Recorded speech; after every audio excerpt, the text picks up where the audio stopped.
Okay na yan. Yan ang gusto ko. Oh.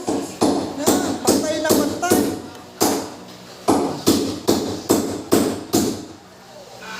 Yan, ganyan. Ang sarap panlisan yan.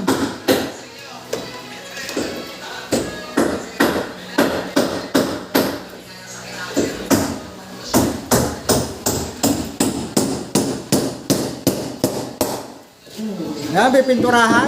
O, 2 oras lang sa akin yan.